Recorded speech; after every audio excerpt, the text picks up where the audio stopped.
the Truth, Money, and Freedom podcast. Welcome to Truth, Money, and Freedom. Today is Tuesday, July 7th, 2020.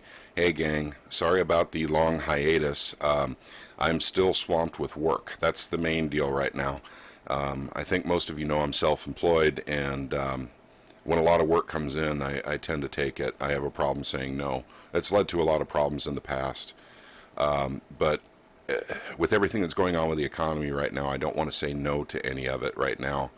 And it is swamping me. But the good news is that the workload looks like it's lightening up this week, and then I can get on paperwork, and I have a lot of paperwork to do.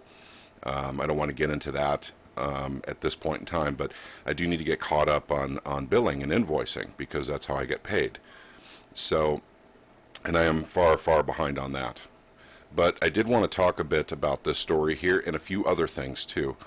But first off, I wanted to let you know that we're in a drought in southwest Missouri, south of Springfield, and I'm not saying that just so you guys know there's a drought here, but for those of you who are believers, please pray for rain, because it's getting pretty bad here. Actually, we have to be very careful here. I'm spending about 2 hours a day just watering. And I'm doing it at night because that's the only time I really have time to do it, especially lately. So, and I think most of you know I planted 22 fruit trees in the spring, during a short period of time that I had a break, and during COVID, during the pandemic. So I took that time to plant an enormous amount of fruit trees on my property, along with a big garden. So it's all got to be watered every single night. Okay, don't want to talk about that anymore. Let me get on to this. Ghislaine Maxwell. I'm not going to read the story here, but, for one more thing, I'm sorry, I have not been keeping up on the news. So there's very few things that I can comment on that would be of value. So I just want to let you know some of the things I do know a little bit about. And Ghislaine, of course, was procuring underage girls for Epstein and people like him. And she'd been doing it for a long time. And I want you guys to understand that the news is she's going to talk. I don't think she's going to talk, and I'll tell you why. The big people that she was procuring for are tied into the CIA, MI5, MI6, Israeli intelligence.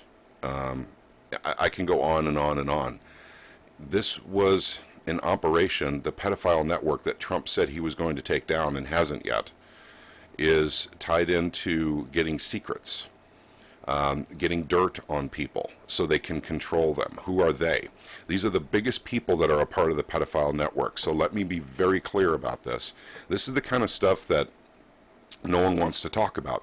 Remember when Cindy McCain said everyone knew, but no one did anything because they were too afraid?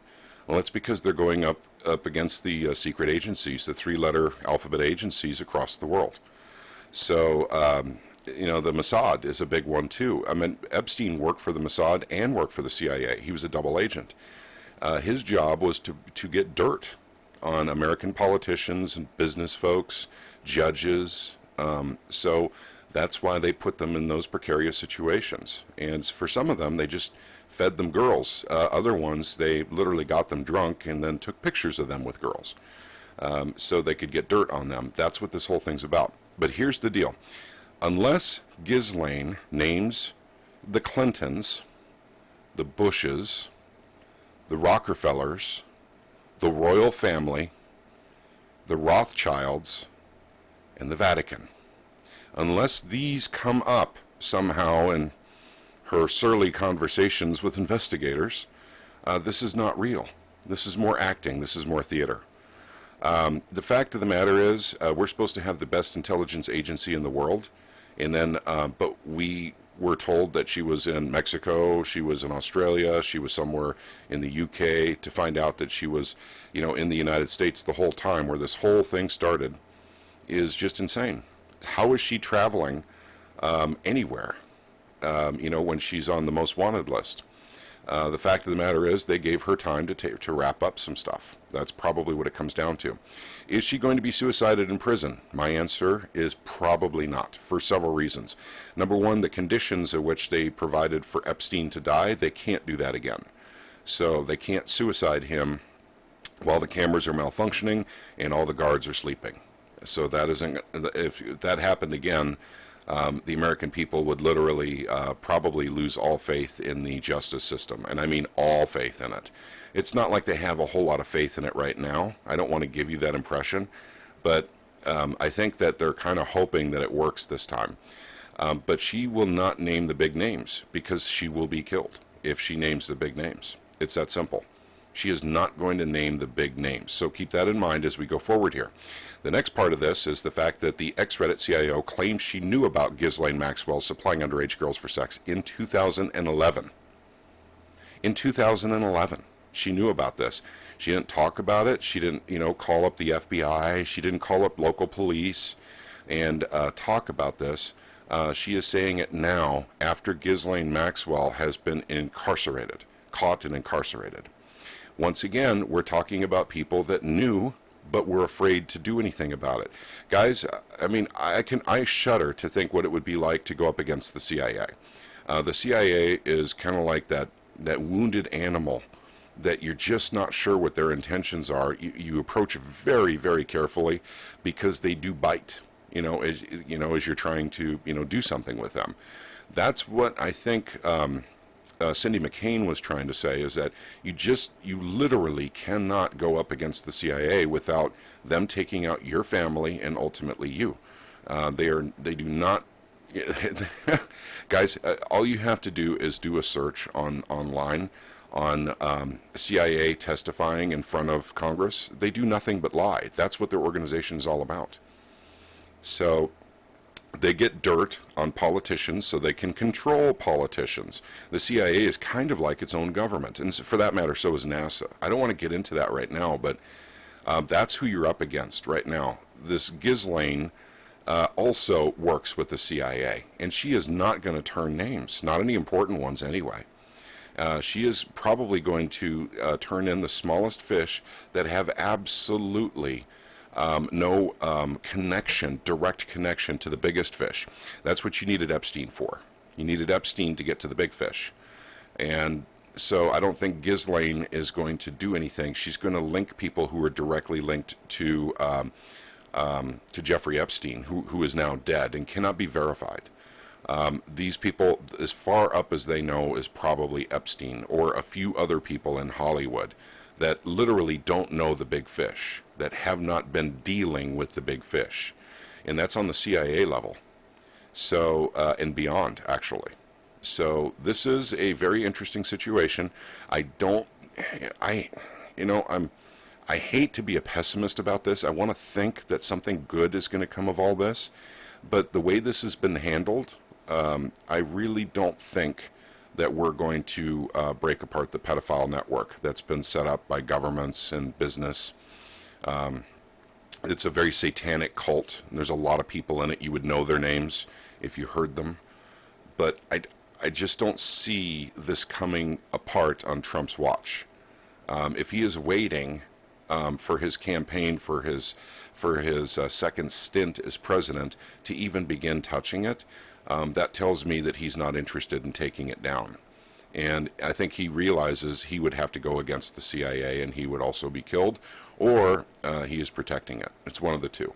And unfortunately, those are the two, probably the most probable options I can give you as to why this pedophile network is still up and running.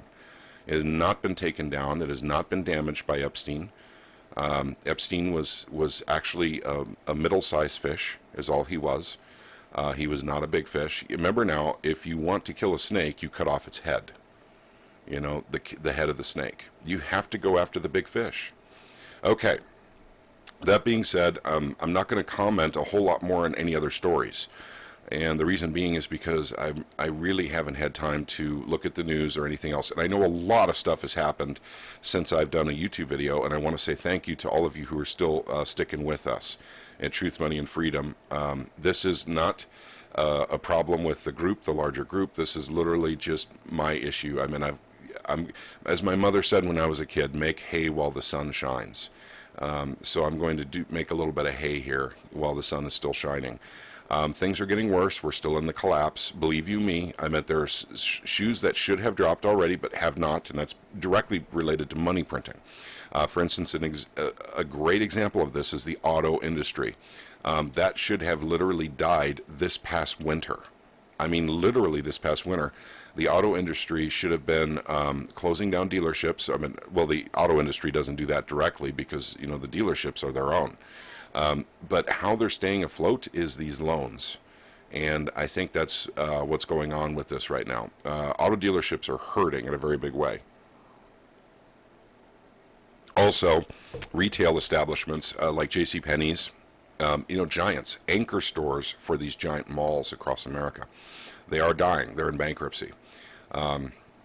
The silly stuff we saw with a whole bunch of, oh boy, what was it?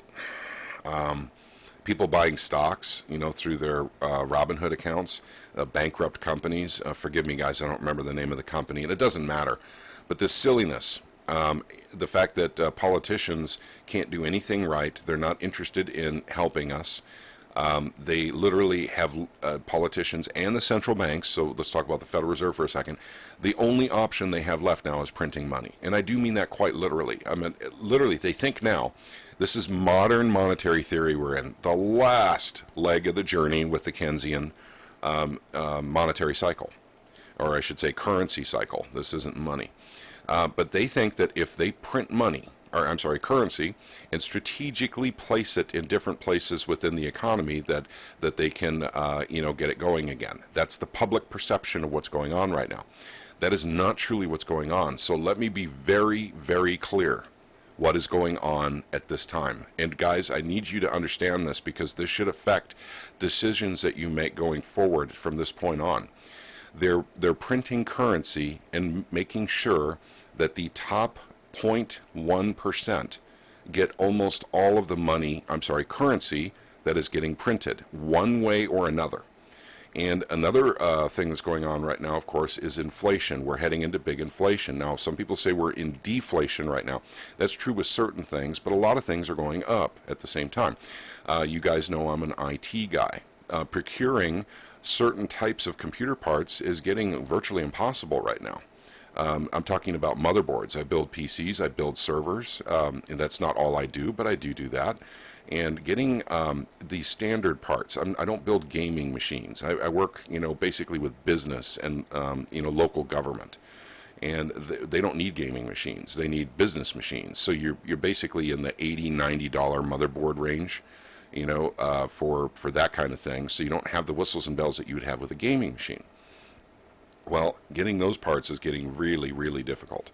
The price of certain, you know, parts, you know, that I can get are going up. So we have inflation in that area.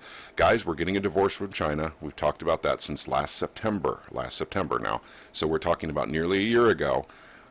We knew that we were getting a divorce from China. There is no trade deal coming with China, no matter how many times Trump says it. I don't know if he's lying or if he's just trying to prop up the stock market, or lying to prop up the stock market. That's it. I meant that there is no trade deals coming with China. Trust me. There are lots of different reasons for that, and we can go into that in the subsequent podcast. But we are not going to engage in trade with China anymore. It is over. What we're doing is we're going through proxies until corporations can actually build factories in other parts of the world. They're not coming back to the United States as Trump said they would. So I meant we'll get that out of our heads right now.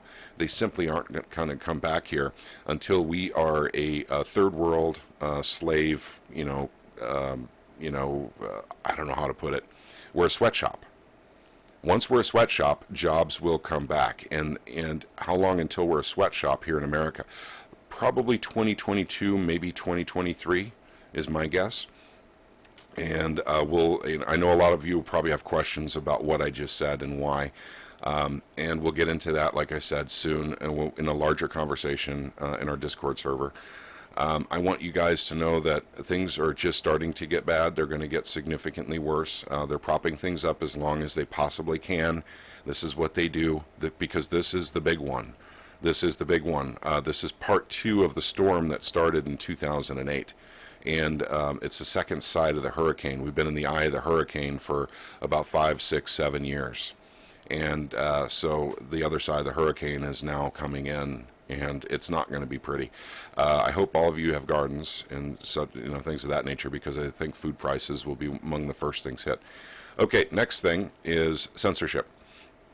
I think all of you know that the war on conservatives or libertarians or that sort of thing is alive and well, and it doesn't matter if it's on Twitter, YouTube, Facebook. It's happening everywhere. Guys, please remember, I do have a channel on BitChute and on DTube and on Library. So if this channel gets taken down, you can still access us through BitChute, DTube, or Library. So this isn't about me touting another channel. It's not about that. As you guys can see, YouTube is a priority for me, but not a big one. I have to make money in real life, and I'm self-employed, and sometimes work comes in waves. So please don't take it personally. I miss all of you. In fact, I'd like to shout out some names here in a second, but I just want you to understand that there is a probability that this channel will be taken down at some point in time. When? I don't know. Probably within the next year. I don't know what YouTube has in mind, and I don't know how much of a threat they consider this channel.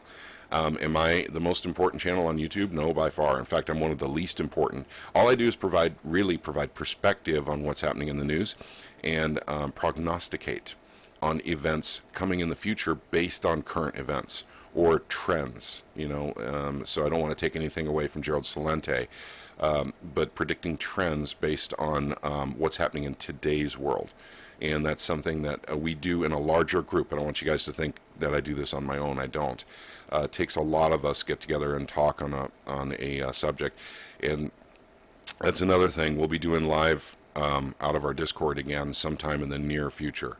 Don't want to promise you this Sunday, but I think not even next Sunday. It'll be the Sunday after. So you guys can hear, when we get together and we talk on a common subject, and then all the different ideas that come out. And we do a really good job at that. It's kind of like brainstorming or brain trust we have going on in there. Okay, shout out to certain people. I haven't been able to do much lately, so I want to say first and foremost to the Talk Junkies. You guys know who they are. And I've linked them down below as a partner with TMF. But apparently, roughly about 3 weeks ago, Paul was trying to reach out to me to actually do another podcast with him. I did not open up my email for YouTube for quite some time. It had been nearly a month. And a day before yesterday, I saw that he was actually trying to reach out to me, but it was a long time ago. And for a podcast. And the answer is yes, Paul, I'd love to do another podcast with you. I want to continue to do lots of podcasts with you in the Talk Junkies. However, we need to wait just a little bit when I get a little bit more time. I'd like to say hello to Erin Scott. And I haven't talked to her since we did that podcast with her. And I really appreciate her channel and all the things that she does. And in fact, she's kind of an inspiration. She does a lot of really cool stuff, in my opinion, having to do with self-sustaining living. And I think that we should all pay attention to the stuff she's doing, because most of us may have to do something like that at some point in time. If we're not fully hunkered down, if we're renting, we can move into an area like that and create a little cabin or a smaller house and start living off the system, which will be very important. You guys heard electricity prices are going up by 30% nationwide. Some places it'll be higher. She is prepared for these kinds of things. Okay, other people I'd like to shout out to is American Man 1967 and Jimmy D, both of whom I've had semi-regular phone contact with in the last 6 weeks. And they're once again they're mods here on this channel, but they call and check in, and I really appreciate you guys tremendously. Other people, David Burden, who I talk to not quite as regularly, but also a very good friend of mine. like to do a shout out to Vessel. I am Vessel. I'm sorry, the real Vessel and Ellie 1978. I'm sorry, guys. I haven't been able to talk to you even in our Discord server. I haven't been on much. And then there's probably lots and lots of very important people I'm missing. I even have a sub on this channel. I call him Pika, that has created his own YouTube channel, and I think I need to have him on sometime so we can promote his channel. But at any rate, that's it for now, gang. I'm still alive, and I apologize. In fact, I need to go to work now, so I'm going to have to end this. But you guys, thank you for hanging in there. There'll be more content coming up as soon as I get certain things off my plate. It's really that simple. And I'm not trying to make excuses, gang, but like I said, I'm going to make some money right now, and I have an opportunity to do it. So that's what I'm concentrating on, and that's what I'll be working on for at least the next week to let me say at least the next 2 weeks. And by then maybe things will loosen up just a bit, and we can continue on with what we were doing. And then I can get back on the news again, so I can actually make some predictions for you guys. I would like to talk about Deagle in the near future too. That reports that the population of the United States will be literally cut by about 66% by the year 2025. I have a lot of comments on that, and that is a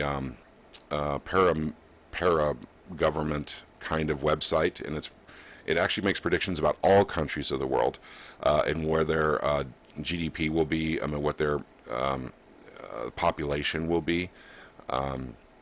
Very, very interesting stuff, and it's now getting time to start talking about that stuff. We've known about this in Truth, Money, and Freedom for the Deagle stuff for about 5 years, but we've never really openly talked about it because it's something that really bothers a lot of people. But I think that maybe since they've not changed their numbers and it's still an active website, I think we need to touch on it. Okay, gang, that's all I have for you for now. I want to thank all of you for sticking with Truth, Money, and Freedom. Don't worry, more content is coming soon. Give us another 2 weeks, and then we'll actually keep you guys going. I'll see what I could do to get on with the Talk Junkies in the near future too. Those are always really good conversations. Love those guys at the Talk Junkies. I need to get Pika on. It's time to bring American Man back on and actually get the ball rolling again. So until we do, thank you for hanging in there, and you'll be rewarded for doing so. Believe me, some really good, interesting stuff will be coming out. You guys all take care. Hopefully you all had a wonderful 4th of July and you spent it with your families. I did. I took the day off. And my brother and my niece and nephew came over. And then also one final thing I want to say is random acts of kindness. Guys, I want you to consider doing random acts of kindness for family or even people you don't know, and just start doing it on a regular basis, because we need to restore even just a drop or two of sanity into this aquarium of madness the world has become. And I do these things too. However, I don't talk about them. And that's, I don't know if that's, it's a Christian thing, or as I told you guys, I am a Christian, or if it's just plain old superstition. But I think it's come time for me to talk about something that I've done recently, and to serve maybe as an inspiration to others, because we need to help each other. We really, really do. We need to help each other to get through what's coming. And for those of us who are not willing to help because we want, we're selfish, or we don't consider other people as important as we are, this is going to actually contribute to the misery that's coming. And a lot of folks, and by the way, you don't punish folks for not listening to other folks, about the impending collapse and what's going to happen with the monetary system, and how food is going to, become very expensive, and, how the government's becoming totalitarianism. And they wouldn't listen because they were too busy watching CNN or Fox News. And you don't punish them after the fact because they weren't willing to listen. Remember now, these people are poisoned by the public school system. They are brainwashed. So always, always, always remember that. So, especially when it comes to your family. Don't give up on your family, ever. Okay, gang, that's it for now. You guys all have a wonderful, wonderful Tuesday. May God bless each and every one of you.